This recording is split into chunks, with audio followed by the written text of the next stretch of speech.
prier comme ils le font toujours à la Akbar. Les 15 ont eu peur, ils ont entendu qu'ils étaient 30 pour attaquer. Et donc après le dégât, Israël est parti. Et c'est là que j'ai, après, chacun sa version, chacun sa vision des choses. Moi, j'ai prié, j'ai dit Dieu, si tu veux vraiment que je meure, ben voilà, je vais mourir pour montrer l'amour pour Israël, pour montrer aux Juifs que quand on essaie de les défendre, ça peut amener la mort de celui qui les aime. Donc voilà qu'il ne faut pas avoir peur de qui que ce soit, puisque ceux qui sont haineux vont toujours essayer de tuer, que ce soit le Juif ou celui qui aime le Juif. Donc moi je me suis dit, bon, j'ai regardé en plein jour, à 8 h du matin, il y avait une pleine lune. De l'autre côté, j'ai vu le soleil.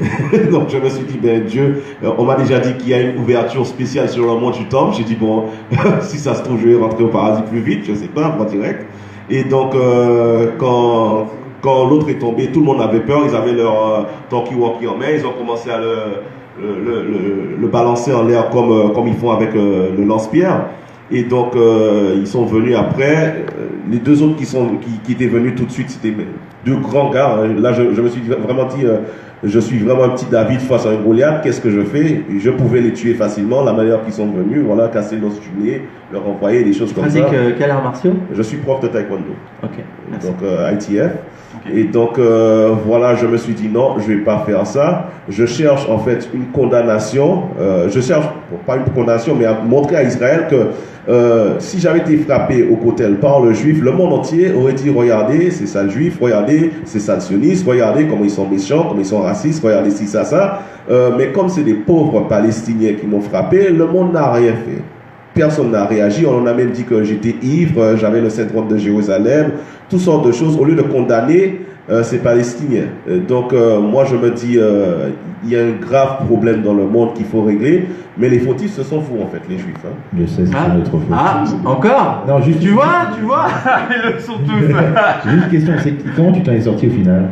Eh bien, bon, j'ai un petit trou dans le crâne, puisqu'ils m'ont, non seulement ils m'ont battu, ils m'ont volé mes chaussures, ils ont essayé de casser mes doigts pour voler mes bagues, et donc ils me sautaient dessus, les bagarres sont venus, ils m'ont sorti, et même avec les bagarres. Tu vois que c'est eux qui t'ont sorti. J'aurais pu mourir quand même, un seul coup dans la tempe, mais en fait quand je me suis couché par terre et donc ils ont commencé à me sauter dessus, ils m'ont lancé des pierres, je saignais de partout, mais je me suis mis en position fétale, donc comme un bébé, c'est ce que tu apprends pour la survie quand tu es attaqué par plusieurs personnes, par une bande, pour protéger tous tes organes vitaux, c'est ce qu'on nous a appris en arts martiaux, donc je l'ai fait. Bon, après les bagarres sont arrivés, ils m'ont relevé, mais même à ce moment-là c'était un peu la panique, puisque il y a des magaves qui eux sont druzes et qui m'ont dit qu'ils sont musulmans après, hein. Donc je savais pas que les druzes se convertissaient à l'islam, mais en fait il y avait quelques soldats, quelques magaves druzes qui étaient là, qui voulaient en fait me laisser aux mains des parce qu'ils sont musulmans, me laisser en fait dans les mains des musulmans pendant que je saignais ainsi de suite, et ça a mis un peu une polémique avec les juifs, puisque bon, il y a une vidéo qui circule sur YouTube, je ne me rappelle plus de qui l'a envoyé quand ils ont filmé ça, et on peut voir le regard des policiers juifs et le regard des autres druzes en fait, hein.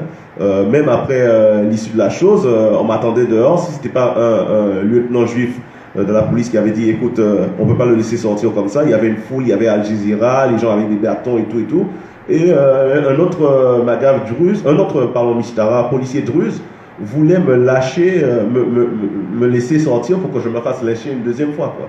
Et donc oui, c'est les soldats qui m'ont sorti, mais j'étais prêt à aller jusqu'au bout, hein, parce que je me dis que ma vie n'est pas plus importante que celle d'un juif, ma vie n'est pas plus importante que celui de Monsieur Sandberg.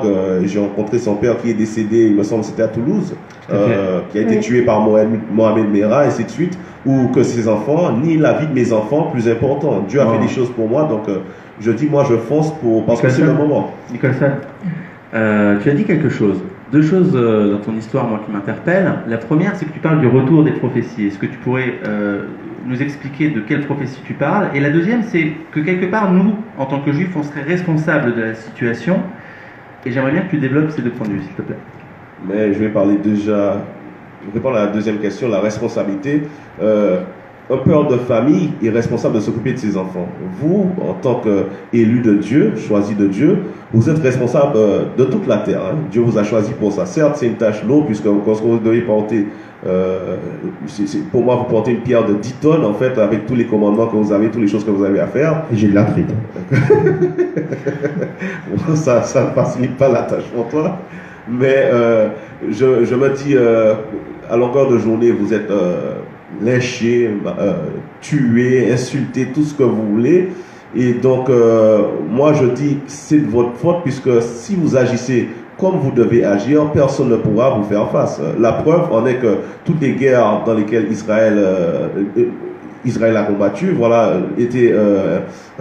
Israël était au centre, c'est-à-dire que tout le monde voulait attaquer Israël, ils ont tous perdu tous les autres.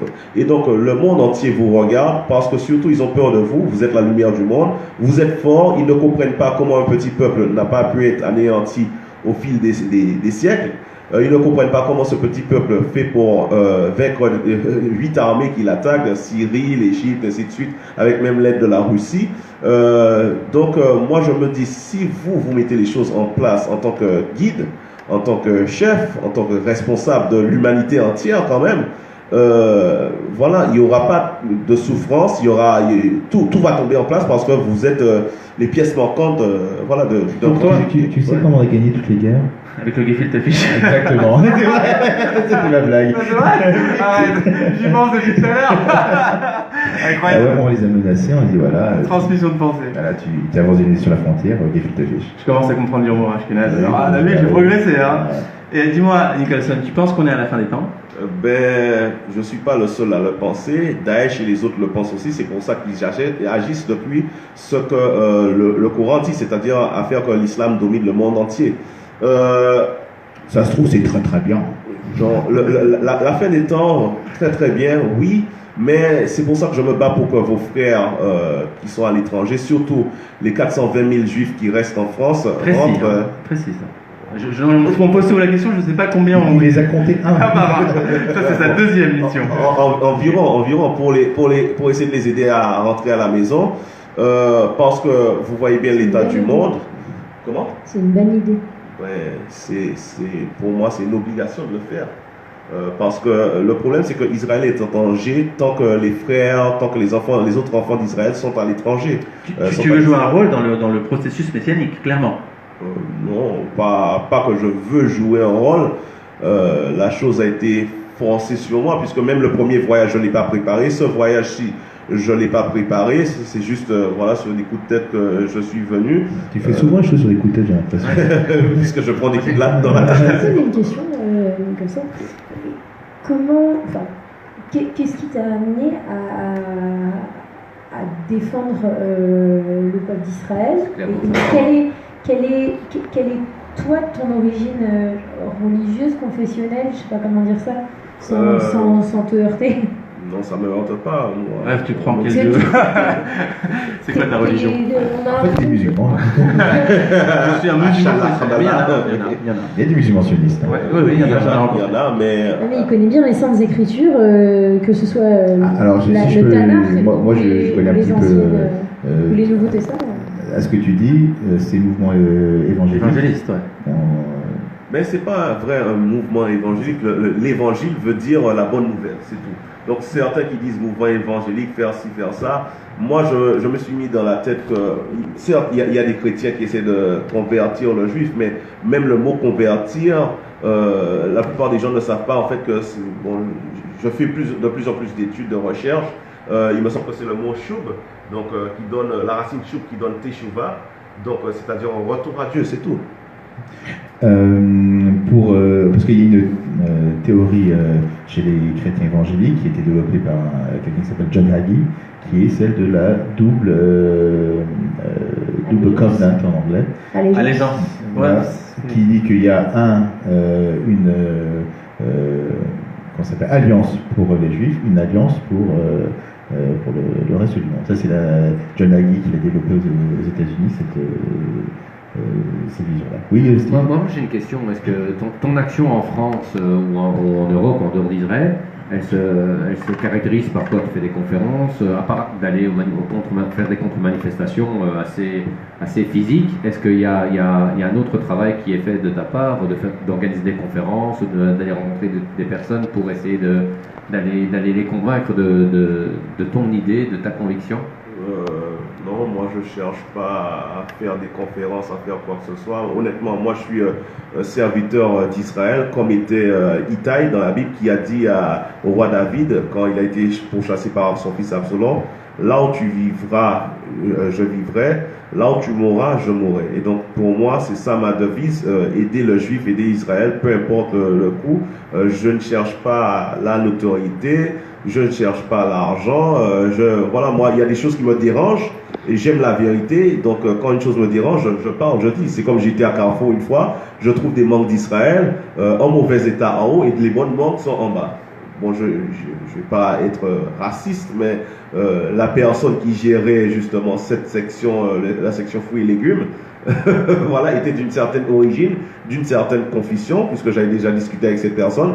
Donc moi je me suis dit, ben voilà, il organise son boycott au sein du magasin. Moi je ne tolère pas l'injustice de manière générale, mais encore pire envers le juif, puisque je trouve que le juif a toujours souffert. Si tu entres ton pied contre une pierre, ils vont dire, ben c'est le juif qui a fait ça, puisque c'est lui qui a mis la pierre là. Comment ils déduisent, ils font leur déduction, je ne comprends pas. Mais moi j'essaye pas d'organiser des conférences. Certes, j'ai essayé récemment, en parlant à certaines personnes que je connais qui travaillent pour des agences en France qui défendent le judaïsme, et ainsi de suite. Donc, on m'a demandé de faire des choses, j'ai essayé, mais moi, je n'ai pas vraiment organisé. Moi, tout ce que je fais, c'est dans mon cœur, c'est spontané. Je suis toujours rebelle. Je ne suis pas attaché à John Hagee ou quoi que ce soit, la double alliance et ce genre de choses. Moi, j'ai ma vision, j'ai toujours été un peu rebelle, même quand j'ai fait une école théologique aux États-Unis, et j'avais eu ma barbe, et pourtant la barbe était interdite, donc à chaque fois, voilà, je prenais... C'est un biker. Comment? C'est un biker. Un biker religieux. C'est le biker de la religion. J'agis comme le roi David. Le roi David, quand il allait face à Goliath, qu'est-ce qu'il a dit quand ses frères lui ont demandé, mais qu'est-ce que tu viens faire ici? Il va t'occuper des brebis, ainsi de suite. Il a dit, mais n'y a-t-il pas une cause? Donc moi, je ne vais pas dire que je suis le seul défenseur, mais moi je défends Israël, je le ferai jusqu'à mon dernier souffle. Ok, au-delà de ce que tu dis, de ton discours plus ou moins rationnel, est-ce qu'il y a quelque chose du métaphysique avec lequel tu es en relation? Je veux dire par là, est-ce que tu entends des voix, tu fais des rêves, est-ce que Dieu t'a parlé? Je te parle très cash, mais pour voir, parce que quand même pour aller jusque-là, ça va au-delà de la foi. Ou est-ce que tu as fumé quelque chose de très, très bon? Tu veux bien nous en donner, s'il te plaît? J'ai jamais fumé de ma vie, jamais bu, j'ai jamais mis les pieds dans une boîte de nuit, ni... Ah bah tout s'explique. C'est donc ça. Par contre, moi je monte du temps tous les samedis soirs. Excusez-moi, je retire, il n'y a pas biker. Non, est-ce que tu as eu des visions? Est-ce que tu as eu une épiphanie, genre un jour tu t'es réveillé? Et est-ce qu'il y a quelque chose également dans ton parcours personnel, familial, qui fait que tu ressens que tu rentres en résonance avec l'histoire du peuple juif? Mais, en fait, c'est vous les juifs qui m'attribuez des choses maintenant, des choses que je ne savais pas en fait sur moi-même. Déjà, on m'a dit que j'ai une neshama juive. On est un peu tous psychanalystes, tu sais. Puis une hypnothérapeute avec nous. Hein. Mais en fait, ma mère s'appelle Ruth. Mon grand-père paternel, c'est justement quand on me pose des questions, certains rabes. Le roi David. Comment? C'est pour ça que tu te prends pour le roi David. Non, je ne me prends pas pour le Non, roi il avait David. dit qu'il n'avait pas un syndrome de Jérusalem. je n'ai pas, non. En fait, moi, honnêtement, c'est maintenant qu'on me pose des questions que je vois, oui, sûrement j'ai certaines choses qui sont un peu louches, on va dire. Je suis un fils, parmi 7 frères, je suis le seul qui est circoncis. Ma mère s'appelle Ruth, mon grand-père paternel s'appelait Jacob, mon grand-père maternel, pardon, mon grand-père paternel s'appelait Joseph. C'est maintenant qu'on me pose des questions, justement, beaucoup, quand ils veulent prier. Comment? Ça fait beaucoup quand même. Oui, il mais est passif, il est, après... plus que chez moi. Hein. Même le fait que je me trouve en France, c'était bizarre, quoi. Est-ce que tu as eu, alors pour répondre à la question, parce que là c'est sur un parcours rationnel, est-ce que tu as des trucs un peu louches? C'est quoi? Tu as eu des visions, des rêves? Et ce sera la dernière question. Des visions et des rêves, je ne dirais pas. J'étudie la Bible, je comprends des choses de la Bible de manière différente que la plupart des gens. Bon, j'ai pas de maître, j'ai pas de professeur, des choses comme ça. Je prie, mais il y a souvent des choses qui arrivent bizarre. Bon, ma fille, ma première fille, elle est née avec une maladie extrêmement rare. Elle est suivie à Rothschild. Elle ne voyait pas. Ça s'appelle le syndrome de Peters plus. Et donc, avec cela, voilà, elle est née suivie à Rothschild. Elle est née aveugle, mais maintenant elle voit. Donc, mes autres enfants, ils ont des problèmes aussi au niveau, mais des problèmes qui disparaissent, puisque normalement ils ne devaient pas marcher, ils ne devaient pas vivre, mais pourtant ils font tout ce qu'ils devaient faire. Donc, moi, je remercie toujours Dieu pour tout ce qu'il fait pour moi, et je dis, mais pour tout ce qu'il fait pour moi, moi, je dois au moins essayer de faire quelque chose. Des visions, des choses comme ça. Non, je lis, et là, bon, c'est des événements qui font. Regardez, Shimon Peres vient de passer dans l'au-delà juste avant Rosh Hashanah, donc l'année 5777. Et aussi Monsieur Citrouk, Yosef Citrouk, le grand rabbin. Donc il y a beaucoup de choses que j'analyse, que je vois, que je compare à la Bible. Voilà, mais c'est pas des rêves, des trucs directs qui viennent comme ça, quoi. Ok, merci beaucoup. Merci, Nous, on te remercie. Nicholson. Merci Nicholson. Et on rappelle que la semaine prochaine, pour les raisons du jeûne de Yom Kippour, il n'y aura pas d'émission Israël. Et Michael, Bon, merci les amis. Merci à tous en tout cas, Au c'était super. revoir. Merci. Au revoir. À Dans bientôt. 2 semaines.